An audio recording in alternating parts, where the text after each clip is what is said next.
intergenerational arts activities, findings from Sweden. So as Kelly mentioned, I have a background in design, but I did my PhD at a medical faculty, Karolinska Institutet in Sweden. And there I am now also a postdoctoral researcher. And I also work for the Regional Cancer Center, Stockholm, Gotland. As equity leader, as process leader for equity in cancer care. So the way that I just want to move you guys around so I can see what's on my screen.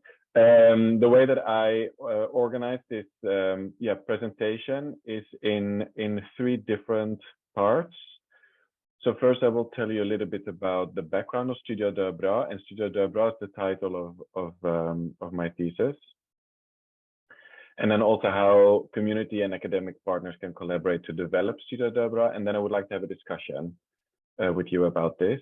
And after that, I would like to continue to present some findings in relation to the experiences of the children and the older participants of being part of Studio DöBra, and what role arts activities can play in engaging children and older people in these end-of-life issues. And then have a discussion again, and then end with a section on what is impact in Studio DöBra and how can it be conceptualized. And I'd like to have a discussion about that too. So for me, it's also really interesting to because participatory action research is always so context focused, and I often wonder if the findings can be relevant in other contexts. So I just invite you to think about that when I talk, and I'd like to have your thoughts about that. So the DöBra, DöBra is a national research program, and DöBra is a play on words because it literally means dying well, but figuratively it means awesome. So I'm hoping to give a DöBra presentation today, like an awesome presentation. And so in DöBra, we try to support conversations about dying, death, and bereavement to enable preparation for meeting the end of life. And we do this in different projects. And so Studio DöBra was one of those projects. And wait, I just have to do it like this, sorry. And so Studio DöBra was motivated by the Swedish context where we have very few intergenerational meeting places. So children and older adults largely live segregated lives. And there's also a lack of community engagement with end-of-life issues.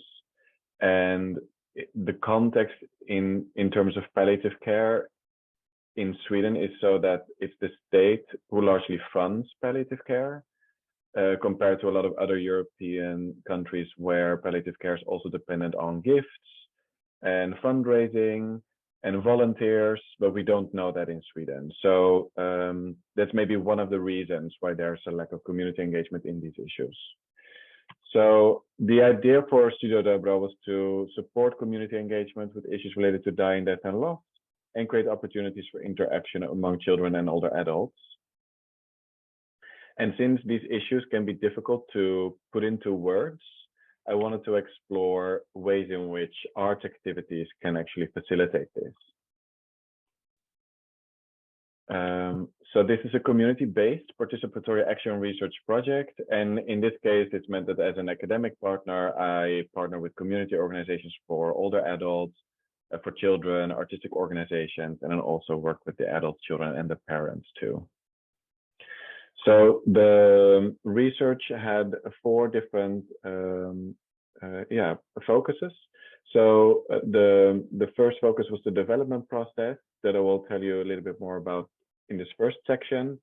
And then I focused on the experience of participation from the perspective of the children and the older participants, and then the arts activities, and then finally the impact. So here's the map of North Europe, and there's Sweden. And I don't know if you can see my mouse, but there Stockholm is the capital of Sweden. And that is where I started a first version, you can say, of Studio DöBra, the first iteration in an urban suburb, an urban suburb that's called Skärholmen. And that is characterized by and I was living there at the time myself too. It's characterized by with a large population of people with immigrant backgrounds. And so in 2016, I initiated the formation of a project group that existed of the local children's library, an activity center for older adults, an artistic organization for children, and an after-school center. And then I participated as the academic researcher. And this is the drawing that one of the children drew of me as a portrait, and I'm quite proud of it. So I just wanted to have this in the presentation also. So the pictures that you'll see in the presentation, I took them as part of data collection, and participants have agreed that it's okay for me to share these in presentations, but not beyond this. So I should say that. And then, yeah, so the lessons learned from Skärholmen, I brought them with me to Halmstad, which is a smaller city in the south of Sweden, because there I got contacted by the municipal organization for culture, because they had heard about Studio DöBra and they wanted to do something similar in their city. And so they asked me to work with them on this. And so this was a little bit more, this was more community initiated rather than that I as a researcher came to the community with this idea, that I had a different role there. So the Municipal Organization for Culture wanted to collaborate with the Municipal Organization for Elder Care. And there was an after school center involved here as well. And then I, the academic partner.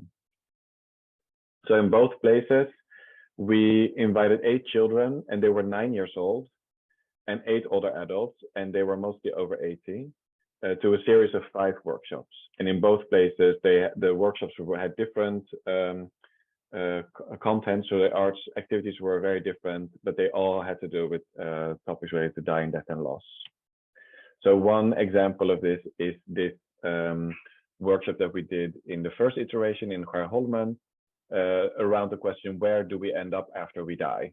And so on the top left picture, you can see that in small intergenerational groups, participants talked about this question and then made descriptions of what this place could be like in the form of a travel destination. So then we had different types of travel destinations. And then in the whole group, participants built a rocket ship. And then they played after that they were traveling to these different destinations to sort of also present their ideas to the rest of the group. Another example of what we did in Halmstad in the second iteration was that an artist that was part of the project team found a dead bird and brought it to one of the workshops. And on the top pictures, you can see like a big piece of fabric. And on top of that, participants created symbols in fabric to visualize the bird's life, death, and afterlife. And then after that, in another workshop, we held a funeral ceremony for the bird. So a little bit about findings related to the development process. So the data that I generated during the planning meetings, with like audio recordings, but also reflective meetings that were recorded. And I also had follow-up interviews with then the community partners. And I was also interested to know, because there are similar projects that share characteristics. So for example, intergenerational arts projects or arts projects about the end of life. And I found a few in Sweden and the UK, and I also interviewed professionals who were working with these to learn more about how they went about developing that. And so these interviews that I did them parallel to the development of the first iteration. So what we learned from the interviews, we implemented in Studio DöBra also. So I just want to mention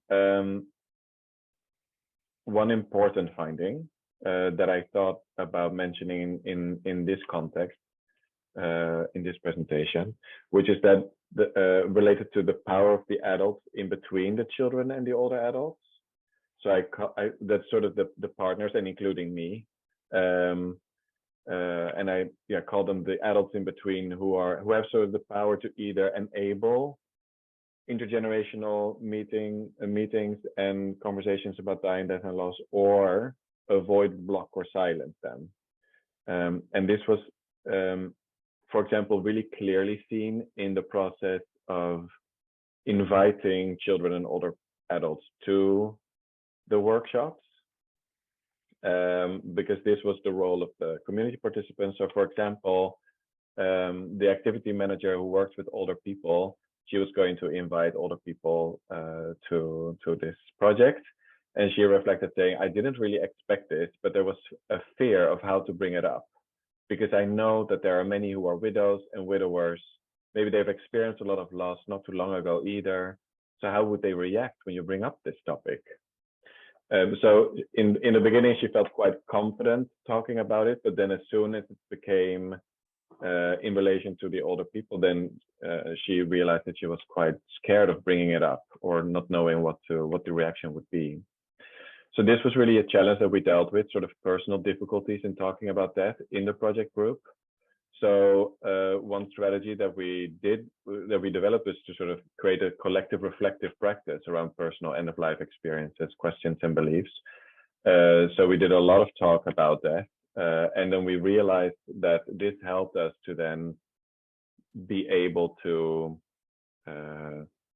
facilitate these conversations with children and older adults also, when we felt more confident and comfortable with the topic. So one of the artists reflected on this reflective practice, saying that I realized that there are lots of different theories about dying and death that are interesting.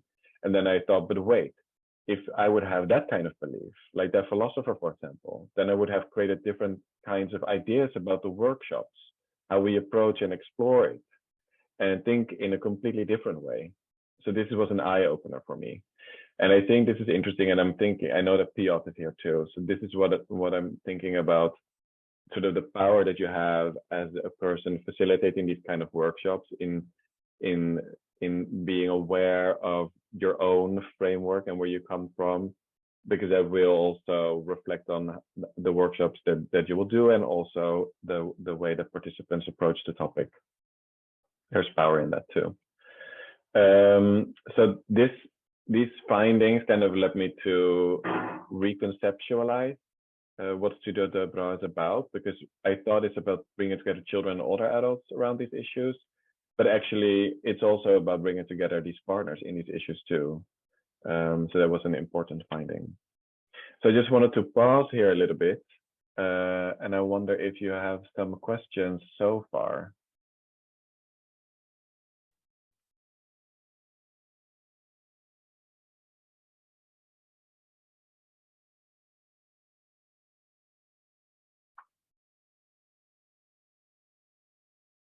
I find it difficult to see everyone, so I think I'm going to stop sharing my screen. Yes. So we just have two questions, so Kelly and Denise. Yeah, I'm really curious, Max, like how the children were approached, and what, like you talked a little bit about people feeling concerned about the older adults, but how were the children approached, and kind of, do you have any sense of like initial reactions? Maybe. Yeah. This was really interesting. So in the first project, that was also one of the realizations that we realized, oh, actually, because the way that we had divided sort of tasks was that the artists would invite children because they had connections with schools and after school centers.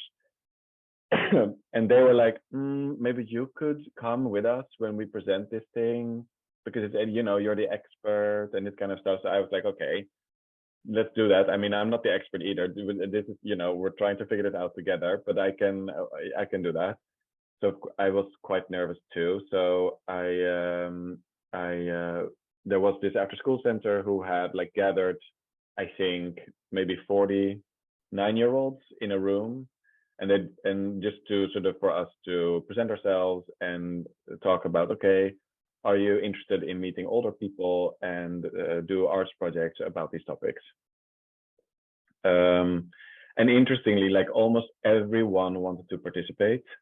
And interestingly, they did not have questions about the end of life so much, but more about the older people, like who are they, where do they live, how are they being taken care of. So these kids also had like a lot of different cultural backgrounds, and so they talked about their own grandparents who lived abroad, and so that was more the focus for them, it seemed like. And of course, we then also talked with the parents, because both parents in Sweden, like according to ethics, both parents need to that they're okay with that, and all parents were fine except for one parent in the second project who was doubtful that her daughter was maybe too sensitive for the project. But then in talking with her, it seemed like, and again, that sort of the adults in between had difficulties themselves. She didn't know how to talk about it at home herself. And when I explained the things that we were going to do, she said, okay, but let's just try this then. And then afterwards, in the follow-up interview that I did with her, she also said that now actually we have something concrete to talk about this issue with at home. So it helped her also to talk about these topics with her children at home. Yeah. Denise? Yeah, thank you, Ashley and Max. I'm really enjoying your presentation so far. I had a similar question to Kelly's. I was wondering about how you chose the ages of the children, like kind of 11 to 14, under 11, what the rationale was that that was the right age group to start with. Yeah, that's a really good question. So the project is inspired by a project at St. Christopher's Hospice in London that was started there, I think, in 2005. It's called the Schools Project, where they invite school children to the hospice to meet the patients and do arts projects with them about dying, death, and loss.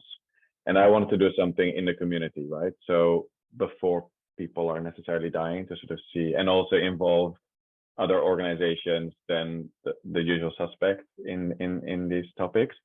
So, and they work with 9-year-olds for practical reasons that it sort of fit well in their curriculum, but also then I started looking into the developmental stages of children, and it's understood that from about the age of 8, children will have what people call an adult understanding of death, which is that they understand that we're all going to die and that it's a permanent thing. So in this way, I could also motivate it ethically, that we're not introducing something new to the children. And I also think this helps now retrospectively. I think this helped because I think if we would have done this with younger children, this would have been a different conversation with the older adults as well.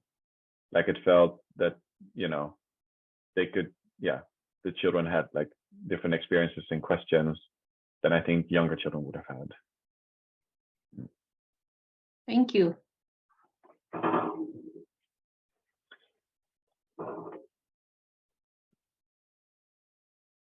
So if there's no more questions for now, shall I just continue? Yeah.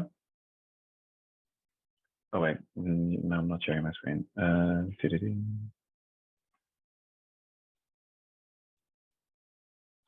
You are here.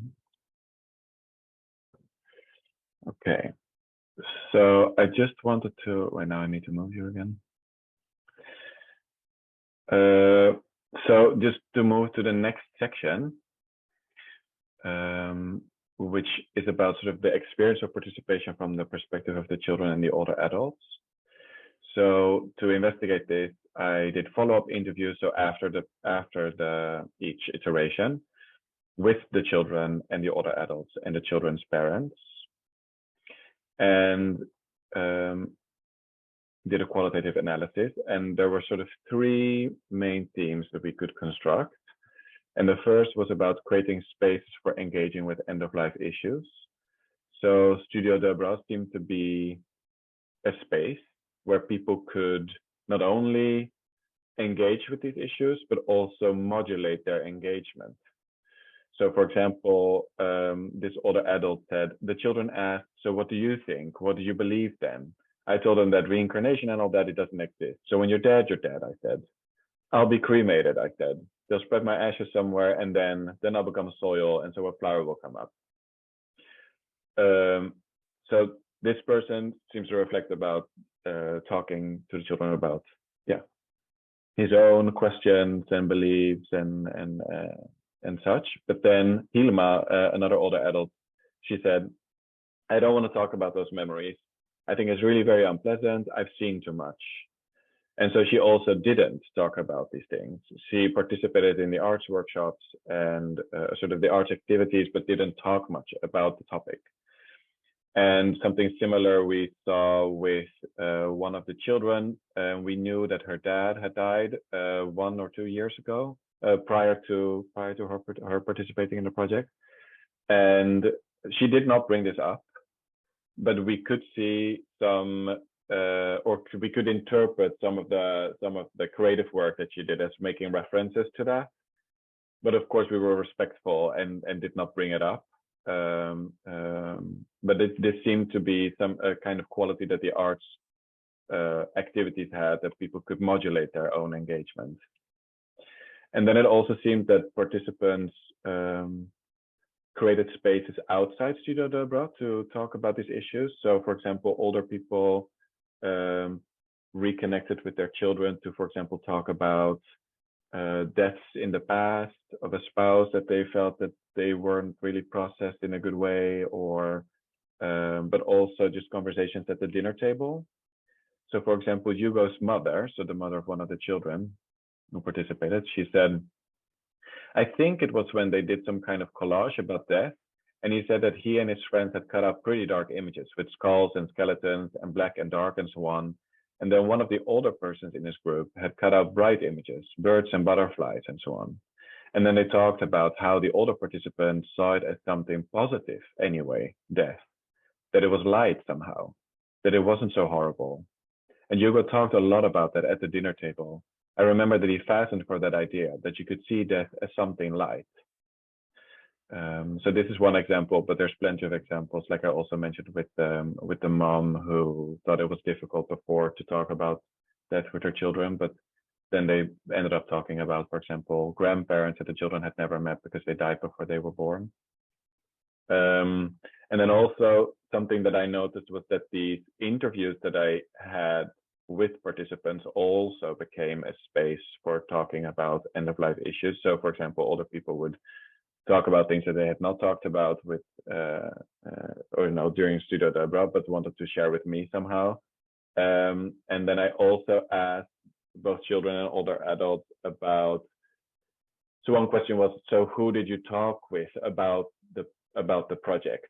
And then I asked them to sort of write that down in sort of social mapping thing. And then actually some children wrote down that they talked with themselves about the project, which I thought was fascinating, because of course then as a researcher you want to know, so what did you talk with yourself about? So I asked that question, but then for example one of the children, she said, do I have to tell you everything? So this was another way that participants seem to be quite good at modulating what they shared and with whom they shared this, which I thought was really fascinating, but a bit frustrating as a researcher, because I just want to know everything, but I cannot. There's limitation.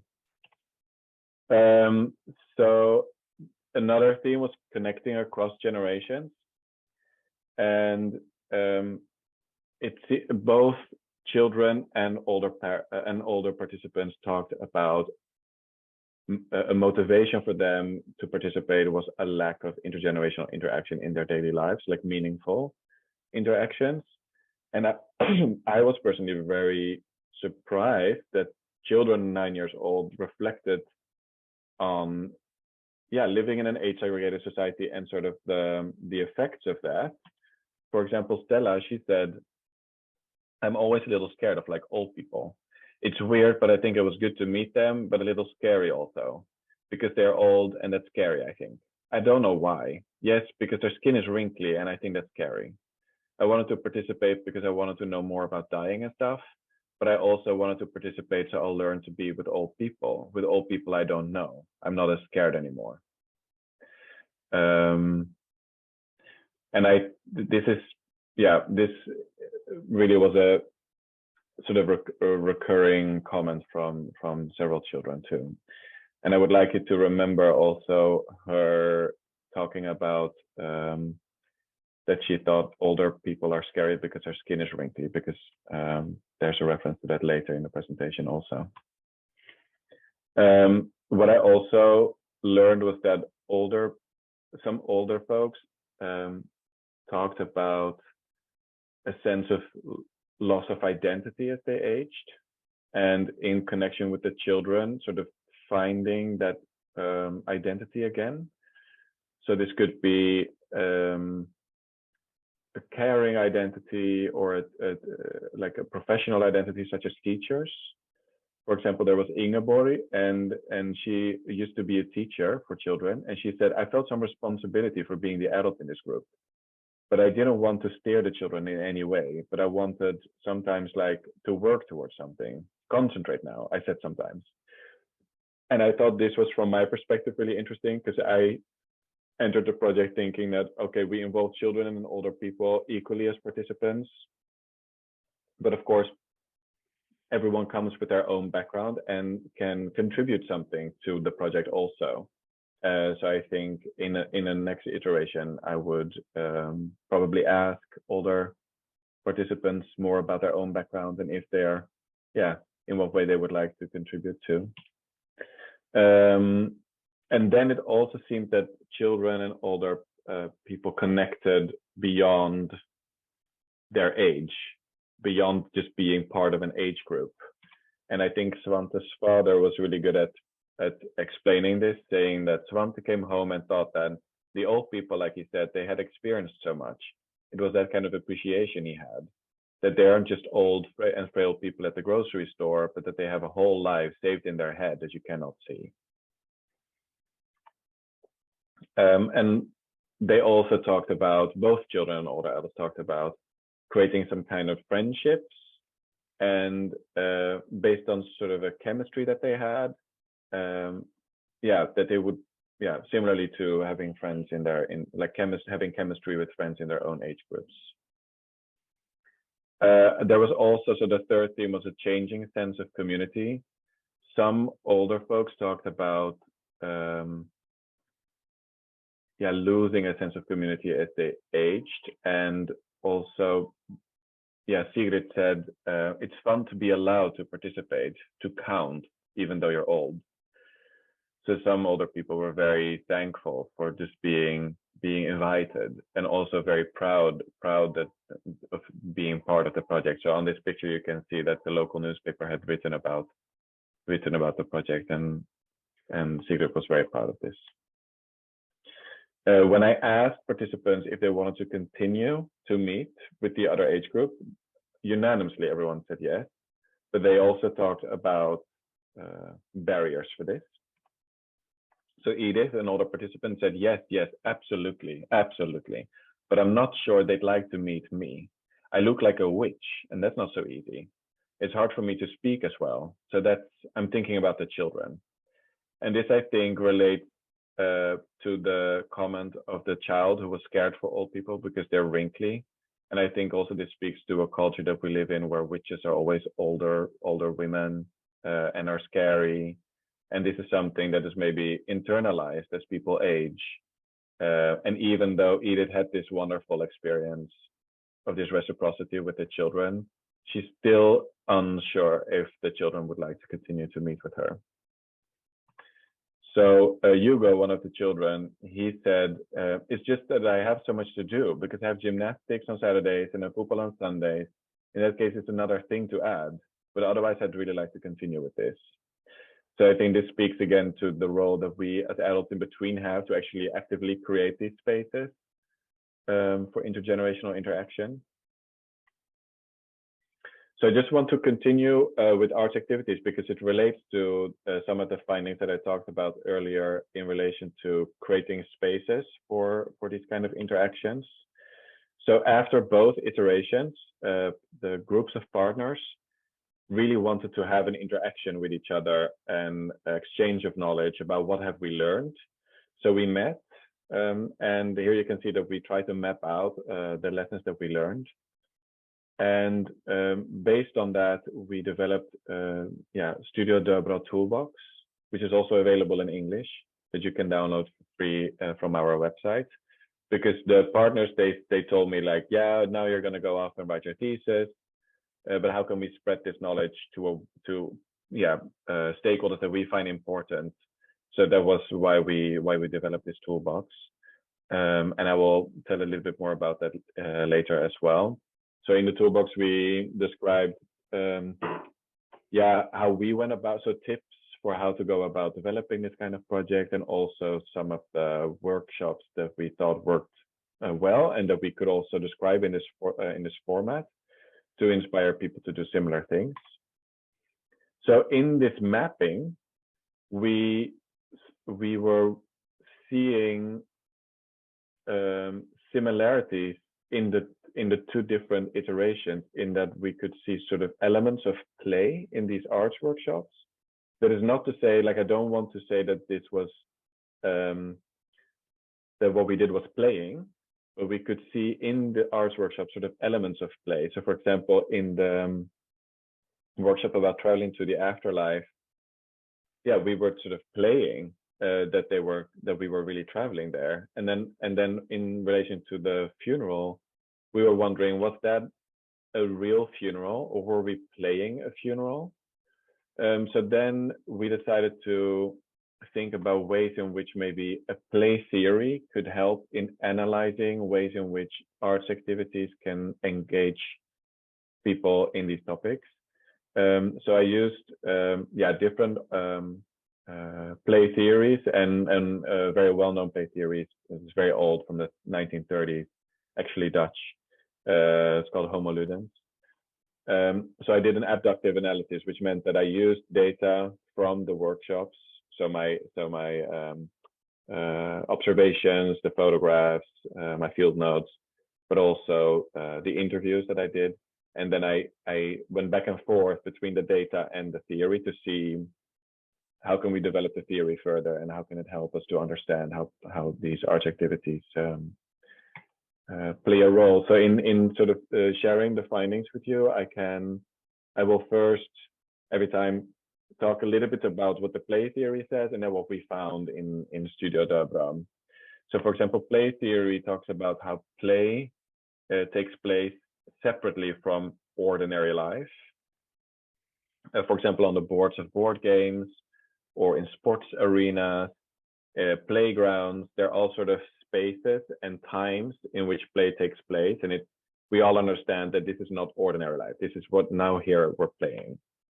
So then to differentiate between ordinary life and play, the theory talks about this as a magic circle. So within the magic circle, sort of the boundary, the spatial and the temporal boundary between play and ordinary life.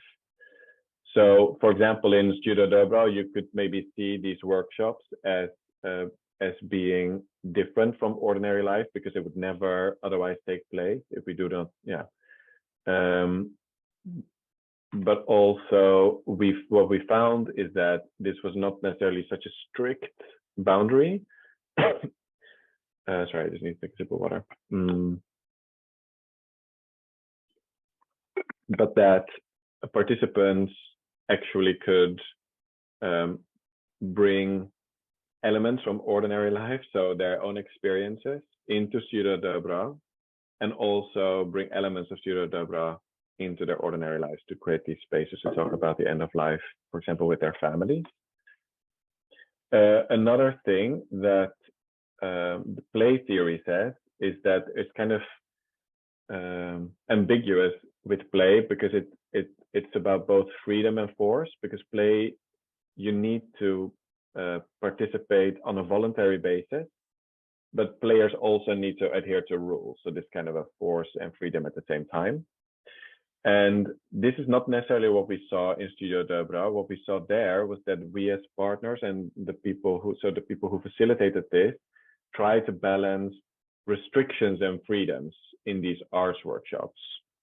So an example of this is about the workshop that we did about where do we end up after we die. That was based on this form that you see on the right side that the artist had made. So this was like based on questions. So how long does it take to travel there? What do people like? What is the language that people speak? Which valuta do people pay with? What are the sites that were worth seeing there? So this was like a really kind of structured way to explore this question, but they were our questions, not necessarily the questions of the children and the older people. So you can think about, did we restrict the participants in a way that they were not able to actually explore the questions that they're interested in themselves? So this was the whole time a balance. But in doing that, particularly the artist felt in control over the situation. So that was sort of a trade-off. And another ambiguity in play is that it's about appearance and reality, because in play, people are aware that we're just pretending now, but it's somehow also part of our everyday life to play. So in Studio DöBra, we saw that people approach dying, death, and loss through imagination and real life experiences.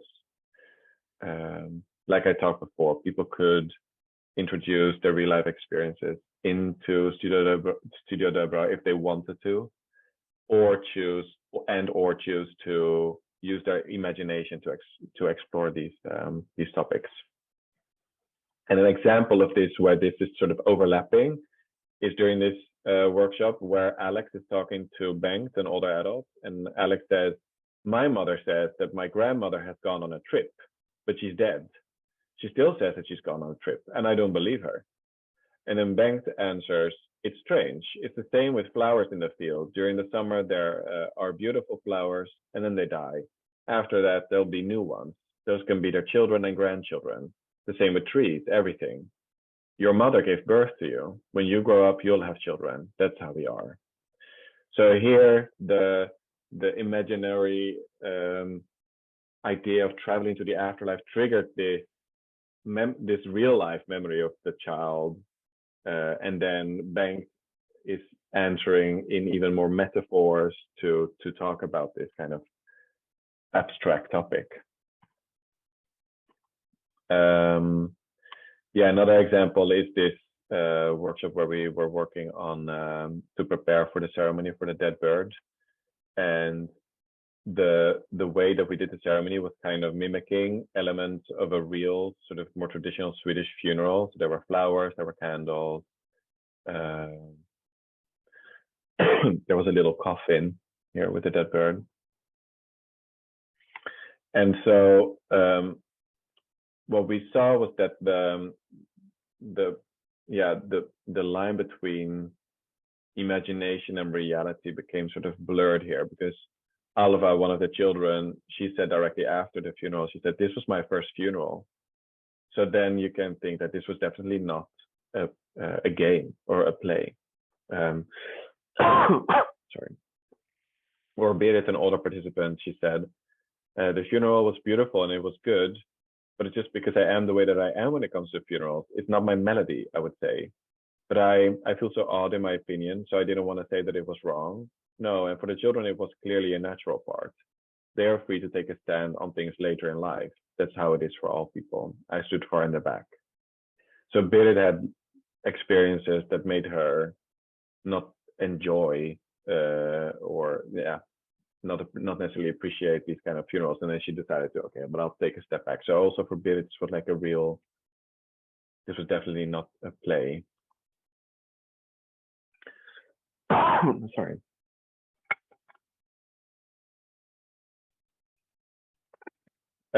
So something else that we found in relation to these to the arts activities was that there was a continuing sense of community after the arts workshops, and this is also something that is talked about in plays. That after play, there's a sense of, oh, we did something together, and now there's something that binds us together. And an example of that you can see on one of the collages about death. And it's a flying pig, because one of the children said that he believes that when he dies, there's a flying pig that comes and picks him up and brings him to heaven. And this was such a visual moment and such a nice moment that this became sort of a symbol for the experience of being part of that project, because people kept referring to the flying pig the whole time.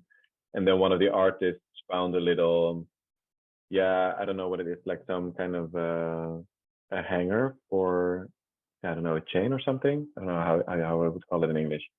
But that also symbolized a flying pig, and that she gave that to him. And then we decided that there should be a flying pig on the back of the toolbox also, but there's no explanation for why this flying pig is there at all. It's just that we felt that it's such a symbol for us that binds us together, and those who know, they know. So this was a nod to that. So yeah, here I wanted to pause again, and I wondered if people have some questions. I will stop sharing again so I can see you. Go ahead, Susan. Okay, hi, thanks, Max. This is very interesting. I'm really enjoying this. And I just wanted to say that I find that art is a language in itself. And so bringing all these people together to try to tackle this subject and sort of translate it into art is just, it's great. Because they're trying not only to tackle this difficult subject, but translate it into art, this language that they might not have much experience with as well, but it's so creative, and it's just bringing all these aspects together. And I love your pictures where they're all just so focused on what they're doing. And so I'm really enjoying this, and I just wanted to say thank you very much. Thank you, Sue. Just to reflect on that, because this was a challenge in the research, and I talked recently with Piotr and Kelly about this also, is that I was curious about exactly that, what you're talking about, this language. It's another language with art, and how does that work then? But then the research methods that I had access to are all words-based. So that's sort of a strange maybe a limitation or a challenge, I think, in research. And also the comment of the child of like, do I have to tell you everything? No, you don't have to tell me everything, but I mean, you kind of do, because I really want to know. But you can, there's limits. Did you have any sort of, in the end, did you have a space to present any murals, or is there some like a public sort of presentation in the end, or not? Oh yeah, that's also a good question. So in the first iteration, we had there was an exhibition, and that was fun. It's actually a pity I didn't talk about that, because the last workshop was about that the participants would create the exhibition themselves in this library. So they had like freehand. We provided with, okay, here's all the material, and I gave them the pictures that I took.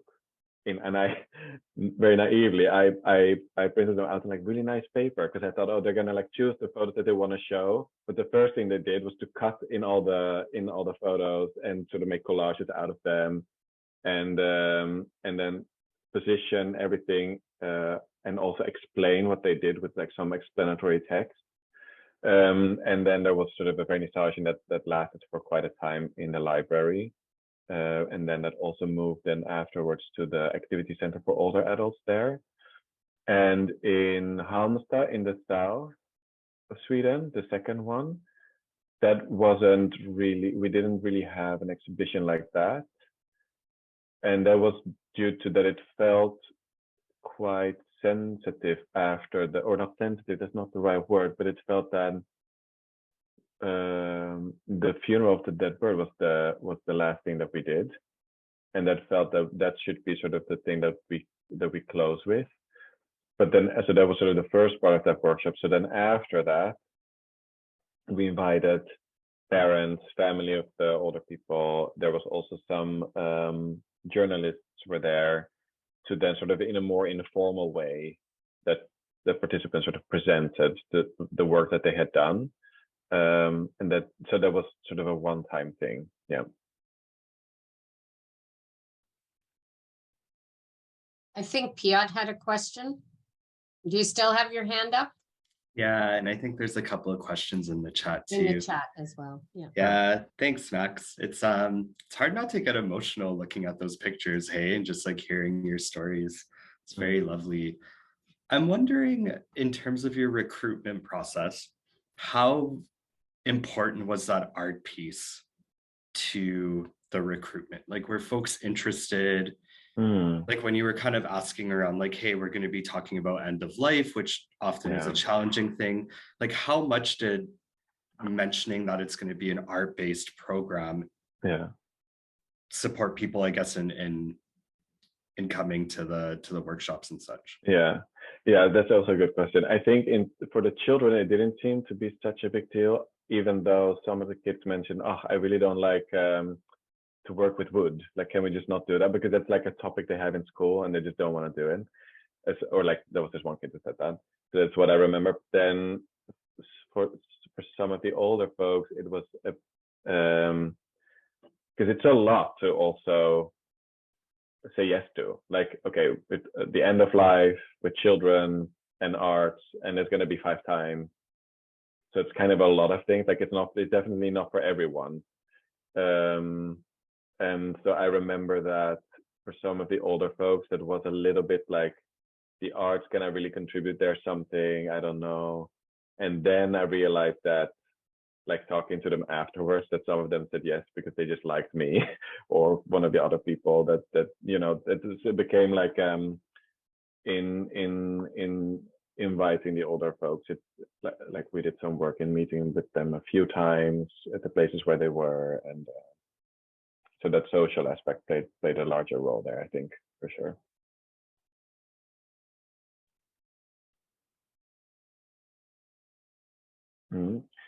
Oh, there was There's a question in the chat.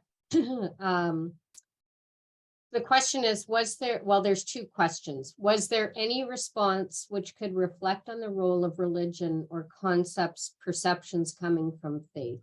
So I'll ask that question first. That's that's a question that I often get, and specifically from people when I present in Sweden, because people know that Skärholmen particularly is a place with a lot of cultural and religious diversity.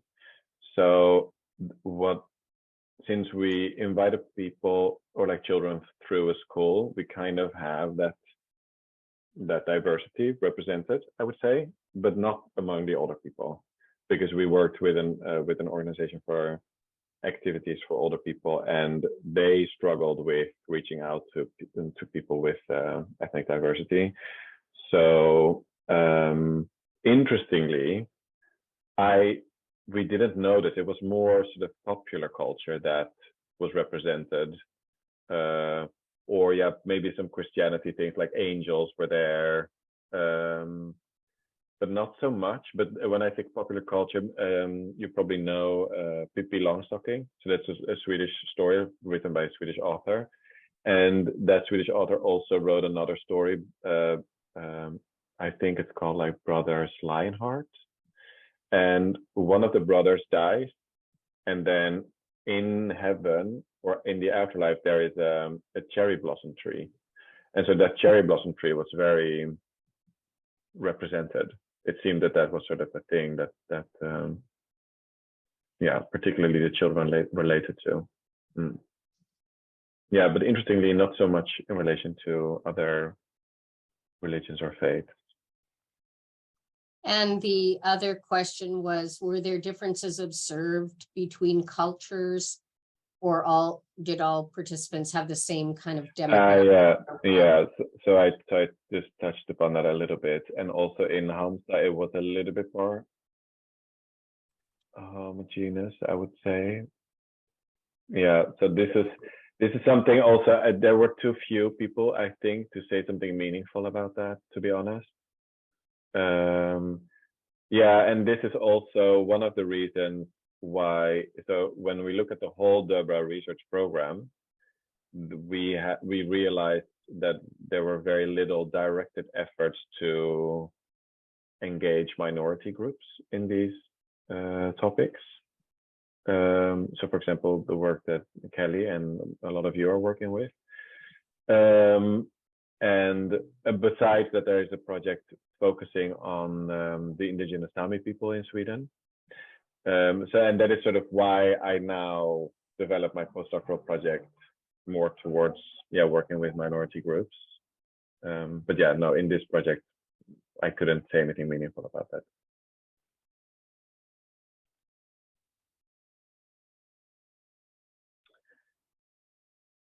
So shall I just move on to the final section?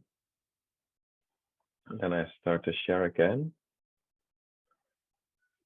Wait, was there something that came? I'm not sure. Oh, thank you. So I will share again and move on to the next section on impact. Because often when we talk about impact, we talk about it as in terms of sort of an outcome of a linear process. But I think we all know, and I'm just assuming that you also sort of know this from experience, is that often these sort of development projects, particularly when they are based in real life settings and not in a laboratory, for example, they're organic and messy. They go back and forth, and also unexpected outcomes also occur. And then there's all this stuff that happens along the way that can also be described as impact that maybe start to live their own life. So I was really curious to investigate, impact and the process of impact development in Studio DöBra. So what I did was to investigate that from the perspective of the community partners. So I had longitudinal data from sort of over these 4.5 years that we did the project. So follow-up interviews after the first iteration, follow-up interviews after the second iteration, the toolbox development, I also documented that, and then final interviews during like the first wave of COVID with partners from both places. And so then I analyzed this qualitative data, and I don't want to go into all the details, but I think it's important to say that it was based on a framework of co-impact in participatory action research that Banks and colleagues developed. And they described 3 different types of impact: participatory, collaborative, and collective impact. And they defined that. So in analyzing this qualitative data, I tried to see, okay, what fits in these different types of impact based on these definitions. And then I had another, basically a box of data that I called other, to sort everything, all the data in that box that didn't fit neatly into these other boxes, let's say. But what I found really quickly was that we needed to develop a sort of a new framework, because I saw different things, and it wasn't really suited for the project that I was working on.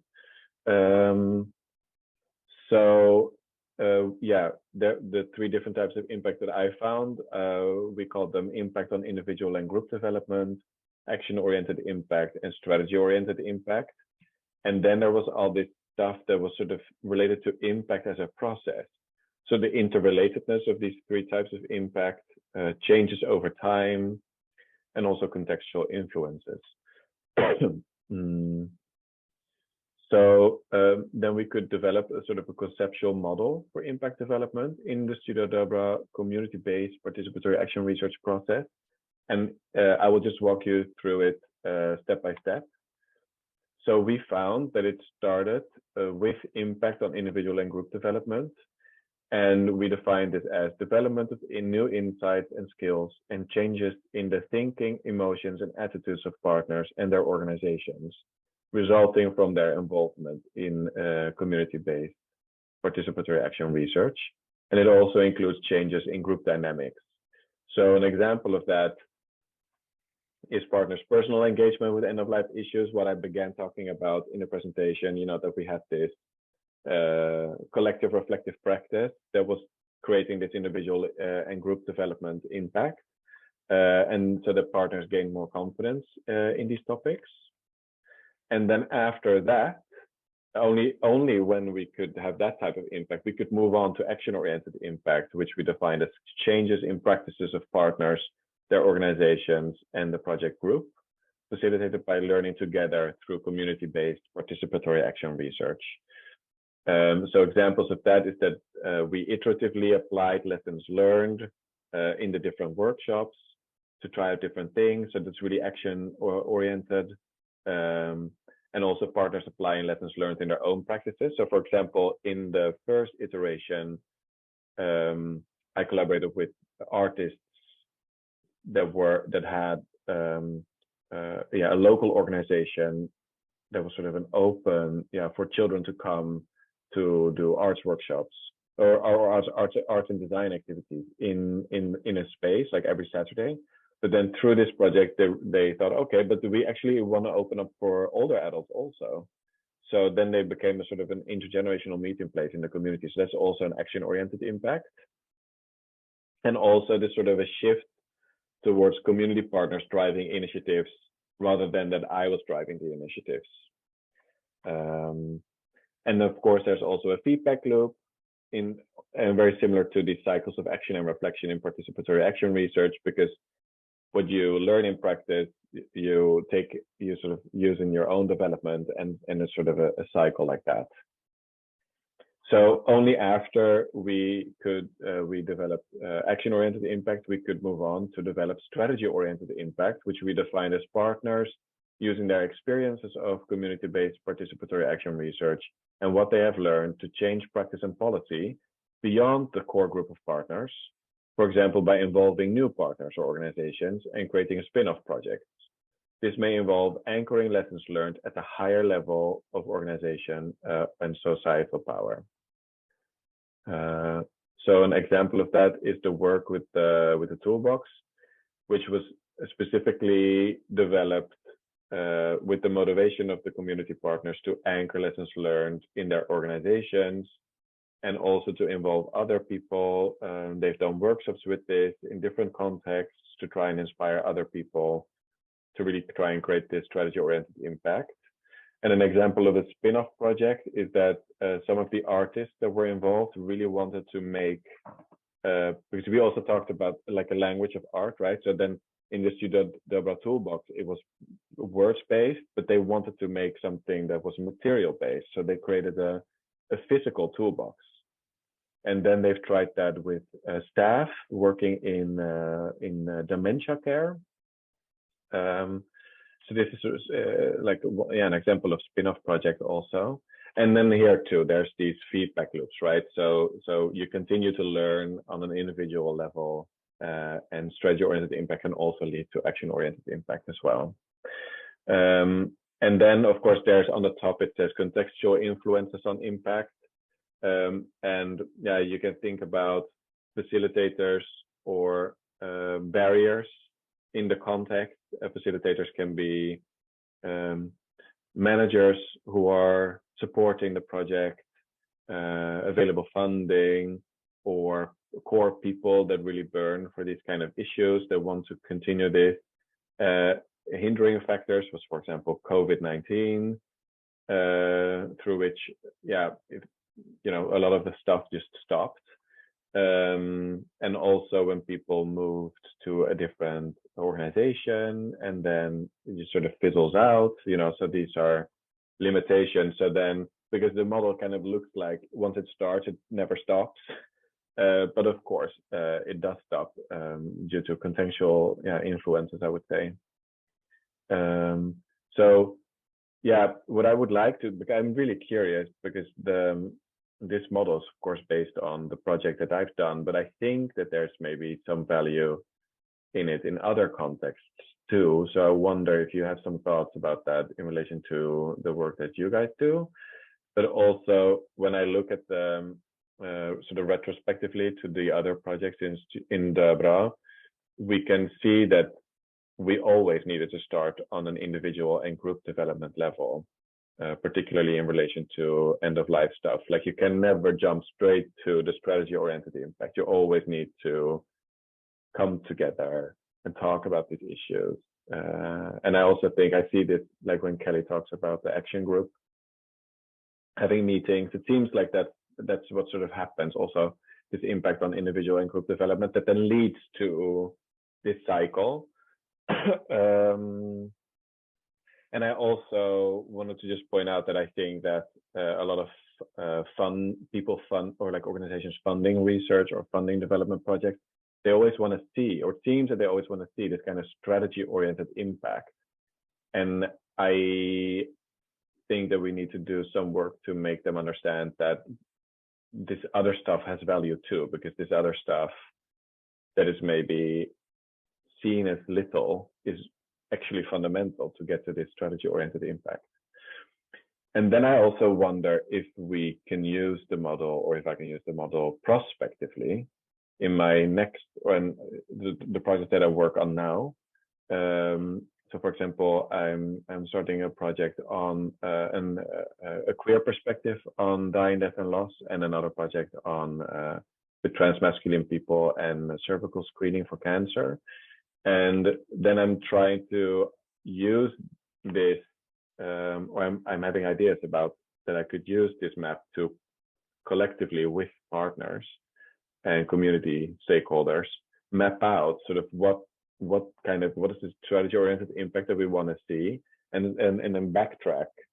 So how do we get there then? So yeah, that was what I had to say. I hope that we can have a discussion about this now. And I just wanted to, before I stop sharing my screen, thank all the participants, so the older adults, children, and their parents. Also thank the partnering community organizations and my PhD supervisors, Professor Carol Tischerman, Professor Beth Mina Alderberg, and Professor Rebecca Hilton. And if you like this presentation, you might also like my thesis. And I'm happy to share links also. That would be fine. So I will stop sharing my screen now. And Denise, do you want to go ahead and ask your questions? Sure, I can do that. We'll open it up broadly for questions too. Oh, I have to remember them then. Okay. Yeah, Max, I was wondering, two questions I had. One is, Walt Disney has created an empire on movies for children that usually start right from the beginning with some kind of devastating loss of a parent. And quite a lot of research has looked at that, I guess. But I wondered if there was a similar motif in Sweden, which might kind of be sensitizing to the participants in different sorts of ways, especially the younger children. So that was one question. And then the second, I'm hammering on the methodology piece again and wondering if your results would look different if the intergenerational members were part of a family unit as opposed to they didn't know each other or have a relationship beforehand. So I'm kind of going back to what you had done rather than the third part of your talk. Sorry about that. That's okay, totally okay. So the first question, I don't know, to be honest. I haven't looked at this, but it's really interesting. And I think there's a lot of talk about how popular culture sort of influences or hijacks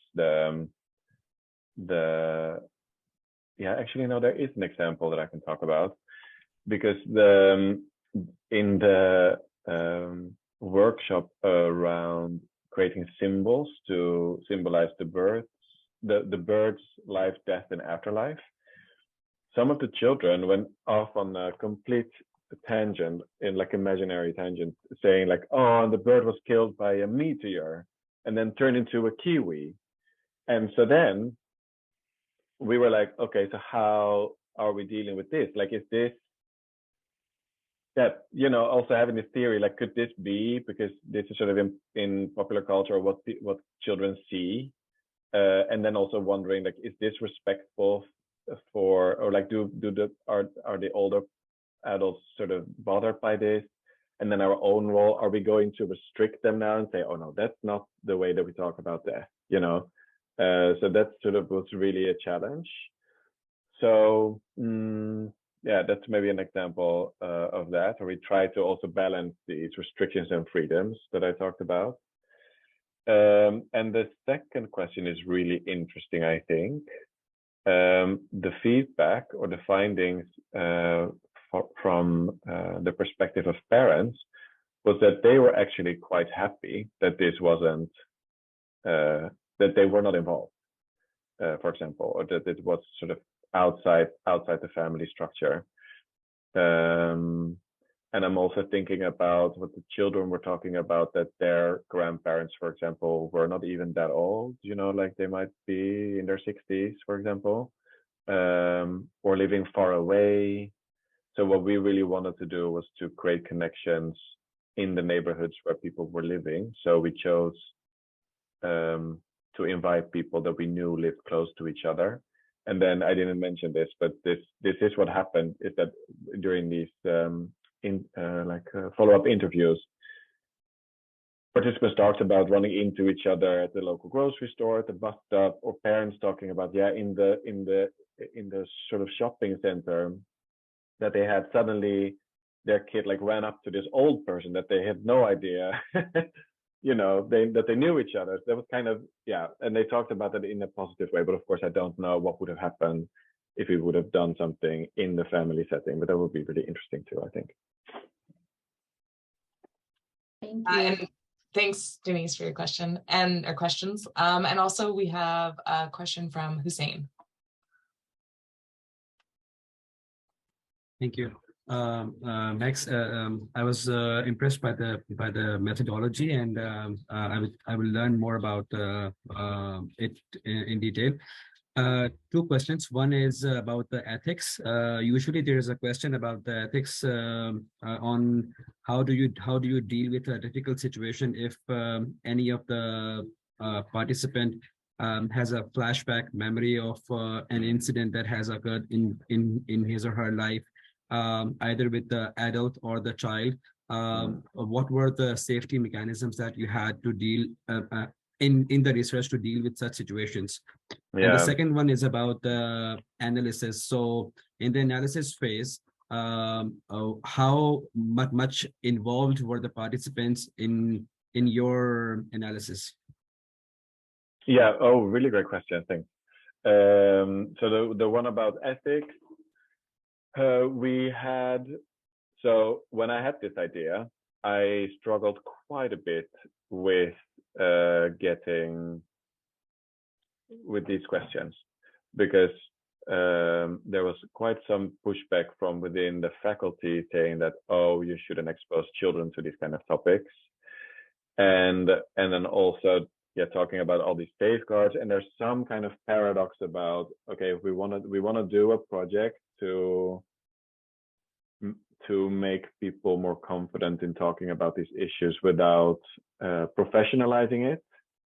But of course, since it's a research project and these ethics questions, we have to have these kind of mechanisms. So I had a reference group of people working in palliative care, and also focusing on like family and bereavement and children and bereavement and all this kind of stuff. So I met with them a few times when we were planning the first program, and they said, we don't expect that there's going to be any problem. And also, if someone becomes upset, then you just comfort them, you know. So there was sort of a mechanism that if a situation would occur and we were not comfortable or confident in dealing with it, then they were there to help out. This actually didn't happen in the projects that we had. And I think it is partly because the people were participants were so good at modulating their own engagement. They were very good at, also the children, really good at showing their boundaries. Like, this is what I'm comfortable sharing, and this is sort of what and then also I think the arts workshops helped that they didn't have to share. This was very on a voluntary basis, everything. And people could also stop. So this happened, for example, the quote from the lady who said, oh, I've been through too much, like I don't want to talk about it. she decided not to participate in every workshop because of that. So that is sort of how that was dealt with. And about the analysis, this is also really interesting because I would have liked to involve, for example, where to start? So in order for, so the idea was originally to bring together children and older people, right? But I cannot, as a researcher, just have access to children and older people. I have to go through people that work with them because it's sort of how society just looks like. And so, and those were the community partners that I talked about. So I invited those to be part of analysis as much as they wanted to, but they often said, I mean, they didn't have time. I didn't have money to pay them. So we tried to do this in sort of meetings that we had and reflective meetings throughout the process, rather than then sitting next to me, and that we would do sort of the mundane stuff of analysis together. And also writing. That's another thing, right? Is that a lot of the artists who are part of this, they for them, writing is something that, I mean, is unfamiliar. They're not good at that. So I remember what Kelly and I talked about a few days ago about this thing about understanding people's power, or I don't know what you said, Kelly, but it was such a good thing about understanding people's quality and then using that. So building on what is already there. So I didn't want to force, like as a doctoral student, I had to do a certain thing to go through the process, and I didn't want to force them to do that with me. So that was also all based on a voluntary basis. But then the interesting thing is that I would have liked to involve the children and the older participants more. But since society looks the way that it looks like, that was really difficult. So I think that would have required a different approach, I think.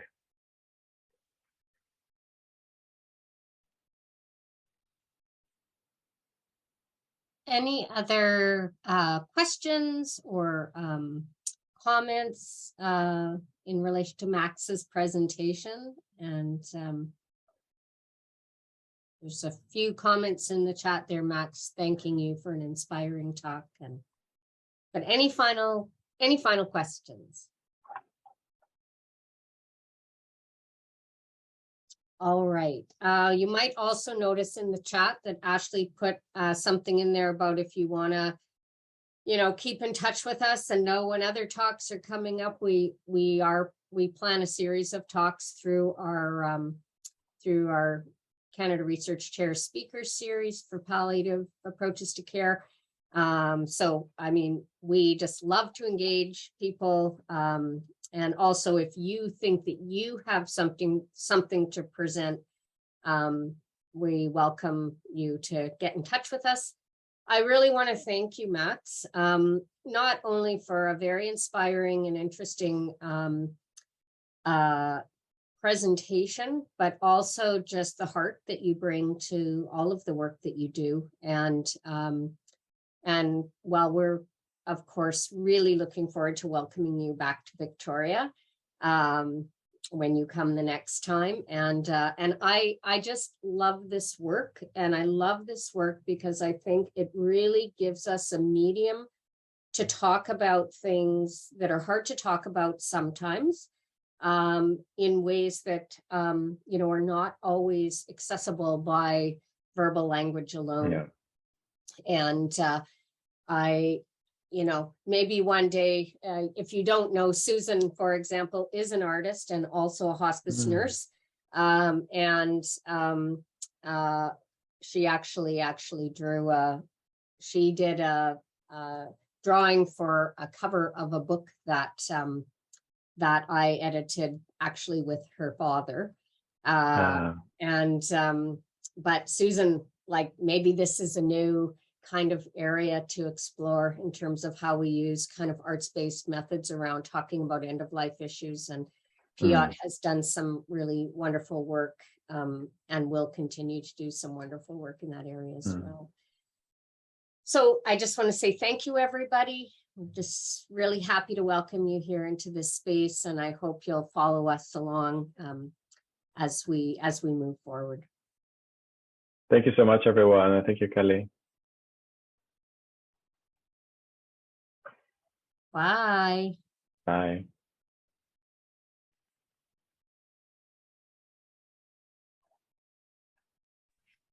See you all soon. Bye.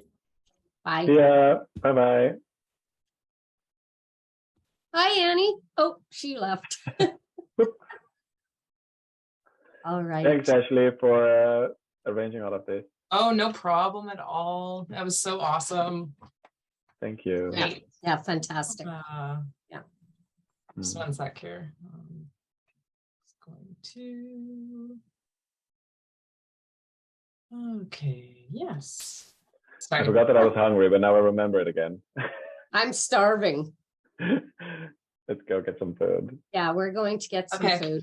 Bye. Yeah, that was great and great turnout. Oh my gosh. That was Yeah, awesome. Yeah, that was so that's- nice. That was fantastic. Yeah. It's really Yeah. good since we're just starting this little speaker thing to see what people are like attracted to. So that Yeah, was interesting. really good. Yeah. Yeah. Yay. Good Okay. job. Yeah, Yeah. Susan, who I pointed out, she is an actual, like, so her dad is he is his name is Harold Coward. And Oh, I've heard I talk about him. so Harold Coward used to be the director for the Center for Studies in Religion and Society. And he's just the coolest, like 85-year-old That's awesome. that you could ever imagine. Wow. And anyway, I'll tell you the story about this book that we edited, but Susan actually did the front cover of the book for one of our edited volumes. Yeah. That's great. Really awesome. Mm. Okay, we'll go eat food. Yeah, we will. Bye. Happy Bye. hairdo. Okay, bye. Bye.